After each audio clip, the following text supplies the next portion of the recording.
इस गहरे विश्लेषण में स्वागत है। आज हम एक बहुत ही खास और दिलचस्प विषय पर बात करने वाले हैं।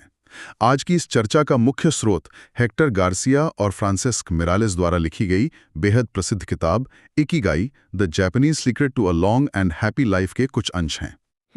ये वाकई एक ऐसी किताब है जो इंसान के सोचने के तरीके को पूरी तरह से बदल सकती है। बिल्कुल। और आज का हमारा मिशन भी यही है कि हम जापान के ओकिनावा द्वीप के लोगों की लंबी और खुशहाल जिंदगी के जो छिपे हुए रहस्य हैं उनको पूरी तरह से समझें। सही कहा। इस पूरी चर्चा में हम लोगोथेरेपी, फ्लो की अवस्था, उनके खानपान के तरीके, हल्के व्यायाम और मुश्किलों से लड़ने की क्षमता यानी रेजिलियंस जैसे विषयों का पूरा निचोड़ निकालेंगे। मकसद बस इतना है कि सुनने वाले लोग आसानी से इस ज्ञान को अपनी जिंदगी में उतार सकें। हाँ, तो ठीक है, आइए इसको विस्तार से खोलते हैं। आज की ये चर्चा उन लोगों के लिए एक शॉर्टकट है जो बिना बोझ महसूस किए बहुत तेजी से और गहराई से लंबी उम्र के रहस्य को जानना चाहते हैं। बिल्कुल। और सबसे पहले हमें शब्द इकिगाई के मूल अर्थ को समझना होगा। ये कोई फैशनेबल शब्द नहीं है। हाँ, इकिगाई का सीधा सा अर्थ है सुबह उठने का मकसद या कहें रीजन फॉर बीइंग। किताब कहती है कि हर किसी के अंदर एक इकिगाई छुपा होता है, बस उसे ढूंढने के लिए थोड़े धैर्य की जरूरत होती है। और जब किसी को अपना इकिगाई मिल जाता है तो फिर रिटायरमेंट जैसी कोई चीज नहीं रह जाती। मतलब वो कभी काम करना नहीं छोड़ते। जापानी भाषा में रिटायरमेंट मेरा मतलब है काम हमेशा के लिए छोड़ देना, ऐसा कोई शब्द ही नहीं है। वहाँ लोग अपने आखिरी वक्त तक वो काम करते हैं जो उन्हें पसंद है। पश्चिमी देशों में तो लोग अचानक से काम छोड़ देते हैं और फिर खालीपन महसूस करते हैं। ये तो बहुत बड़ा बदलाव है। जापानी संस्कृति में, खासकर ओकिनावा में ऐसा नहीं है। ओकिनावा के ओगिमी गांव का जिक्र स्रोत में बहुत अच्छे से किया गया है। हाँ, विलेज ऑफ लॉन्जेविटी। बिल्कुल, लंबे जीवन का गांव। वहां 100 साल से ज्यादा उम्र वालों की संख्या सबसे ज्यादा है और वो लोग आराम से कुर्सी पर नहीं बैठे रहते। अगर हम इसे बड़ी तस्वीर से जोड़कर देखें तो समझ आएगा कि लंबी उम्र केवल खान-पान से नहीं आती है। ये मोई नाम के एक सामाजिक ढांचे से आती है। मोई यानी दोस्तों का समूह। हाँ, लेकिन ये सिर्फ दोस्त नहीं है। ये एक ऐसा समूह है जो भावनात्मक और आर्थिक रूप से एक दूसरे की मदद करता है। इसके साथ ही एक चारीबा चौदे का सिद्धांत भी है, जिसका अर्थ है हर किसी को अपना भाई मानना, चाहे वो कोई अजनबी ही क्यों ना हो। बिल्कुल। ये चीज तनाव और अकेलेपन को जड़ से खत्म कर देती है। मोई और ये समुदाय तो बाहरी दुनिया की चुनौतियां आसान कर देते हैं, पर जब कोई इंसान अंदर से टूट चुका हो तब क्या? यहाँ विक्टर फ्रैंकल की लोगोथेरेपी की बात आती है। हाँ, ये बहुत ही दिलचस्प कॉन्सेप्ट है। लोगोथेरेपी असल में साइको एनालिसिस से अलग है। साइको एनालिसिस हमेशा इंसान के भूतकाल में झांकता है, पुरानी तकलीफों में, लेकिन लोगोथेरेपी आने वाले कल और जीने के मकसद पर ध्यान देती है। फ्रैंकल का मानना था कि जिस इंसान के पास जीने का क्यों मौजूद है, वो किसी भी कैसे को बर्दाश्त कर सकता है। इसका एक बहुत ही मार्मिक उदाहरण दिया गया है। एक दुखी माँ का किस्सा जिसने अपना एक बेटा खो दिया था और वो खुद अपनी जान लेना चाहती थी। पर उसका दूसरा बेटा अपाहिज था, है ना? हाँ, और उसी ने अपनी माँ को रोका। उस माँ को अपनी भयानक तकलीफ में भी जीने का अर्थ मिल गया। वो अपाहिज बेटा ही उसके जीने का क्यों बन गया। इसी से मिलता जुलता एक और उदाहरण है, एक डॉक्टर का जो अपनी पत्नी की मौत के बाद गहरे शोक में डूब गया था। हाँ, फ्रैंकल ने उनसे पूछा था कि अगर वो अपनी पत्नी से पहले मर जाते तो क्या होता। बिल्कुल। तो डॉक्टर ने कहा कि उसकी पत्नी ये दुख बर्दाश्त नहीं कर पाती। तो फ्रैंकल ने उसे समझाया कि उसने अपनी पत्नी को उस भयानक दुख से बचा लिया है और अब उसे अपनी पत्नी के हिस्से का दुख खुद सहना है। वाह, उनका दुख कम नहीं हुआ लेकिन उसे एक अर्थ मिल गया। यही बात जापान की मुरीता थेरेपी भी सिखाती है। भावनाओं को बदलना नहीं है, बल्कि उन्हें स्वीकार करना है। दुख है तो उसे महसूस करें और वर्तमान में जो जरूरी काम है उस पर ध्यान लगाएं। इसी आत्मनिरीक्षण के लिए नाइकिन मेडिटेशन भी है। इसमें इंसान को खुद से 3 सवाल पूछने होते हैं। दूसरों से क्या मिला, दूसरों को क्या दिया और दूसरों के लिए क्या परेशानी खड़ी की। इन सवालों से इंसान का अहंकार टूटता है और उसे अपनी जिम्मेदारी का एहसास होता है। और जब जिम्मेदारी का एहसास होता है तो इंसान अपने काम में पूरी तरह से डूब सकता है। यहाँ पर बात सच में बहुत दिलचस्प हो जाती है।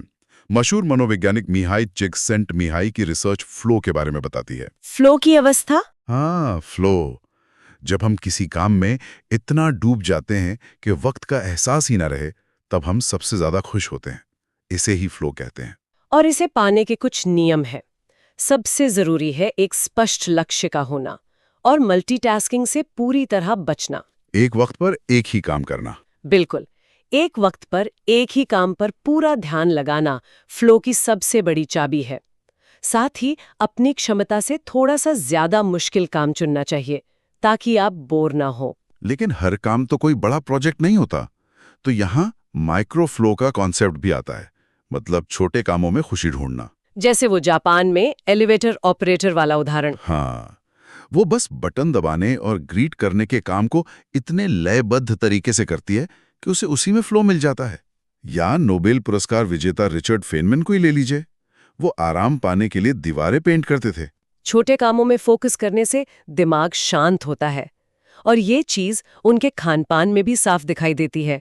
खानपान से याद आया, ओकिनावा के लोगों का एक बहुत ही खास नियम है, हारा हाचिबू, यानी पेट को सिर्फ 80% ही भरना है।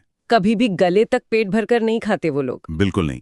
जब लगे कि थोड़ी सी भूख बाकी है, खाना वहीं रोक देते हैं और वो लोग एक साथ 5 छोटे बर्तनों में खाना परोसते हैं। इससे भूख और पाचन दोनों संतुलित रहते हैं। अगर हम डाइट की बात करें तो उनके खाने में शिकुआसा शामिल होता है। ये एक नींबू जैसा फल है जिसमें बहुत ज्यादा एंटीऑक्सीडेंट होता है। और सांपिन चा भी तो पीते हैं वो। हाँ, जास्मिन टी, साथ में तरह तरह की सब्जियां। मारिया कैपेनेला का उदाहरण भी किताब में है, जो 116 साल जी। और उन्होंने जीवन में कभी मीट नहीं खाया। ये दिखाता है कि हल्का और प्लांट बेस्ड खाना कितना जरूरी है, और इसके साथ व्यायाम भी। यहाँ जो सबसे रोचक बात है वो ये है कि लंबी उम्र वाले भारी जिम वर्कआउट नहीं करते हैं। वो भारी वजन नहीं उठाते।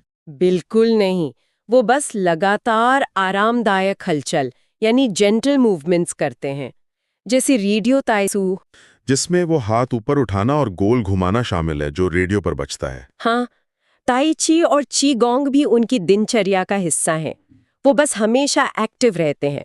और शरीर को इस तरह से एक्टिव रखने से एक तरह का लचीलापन आता है। एक बहुत ही प्रेरक जापानी कहावत है, 7 बार गिरो 8वीं बार उठो।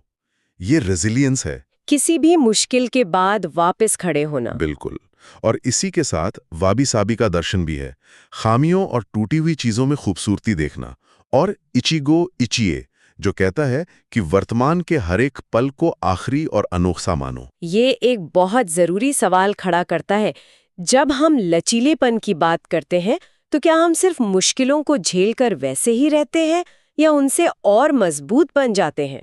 मतलब रेजिलिएंट होने से आगे की बात। हाँ, नसीम निकोलस तालेब ने इसे एंटी फ्रेजिलिटी कहा है।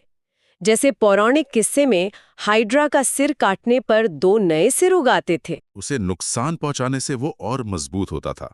बिल्कुल, जैसे 2011 की सुनामी के बाद जापानी कंस्ट्रक्शन कंपनियों को भारी नुकसान हुआ, लेकिन उसके बाद वो आर्थिक और तकनीकी रूप से और भी ज्यादा मजबूत हो गई। तो आम जिंदगी में हम एंटी फ्राइजाइल कैसे बन सकते हैं? अपनी रोजमर्रा की जिंदगी में एक से ज्यादा आमदनी के स्रोत बनाकर या नए कौशल सीखकर, ताकि एक जगह नुकसान हो तो इंसान पूरी तरह ना टूटे बल्कि और बेहतर बन जाए। वाकई ये बहुत गहरी बात है।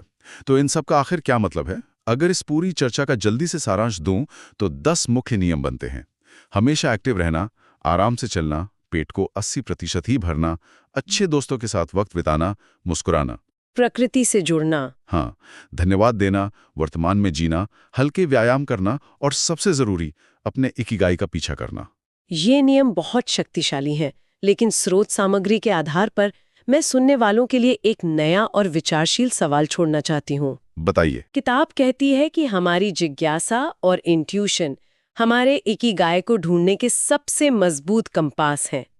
लेकिन आधुनिक जिंदगी में पैसा और ताकत हमें भटका देते हैं।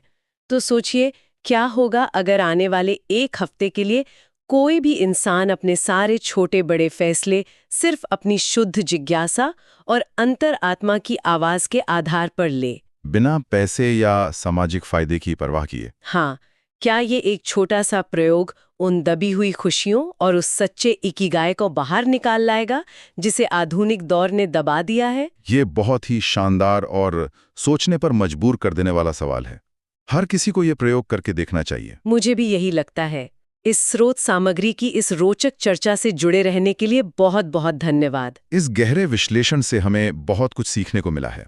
इसी आशा के साथ हम विदा लेते हैं कि इस चर्चा ने जिंदगी को बेहतर बनाने के लिए नए रास्ते खोले हैं।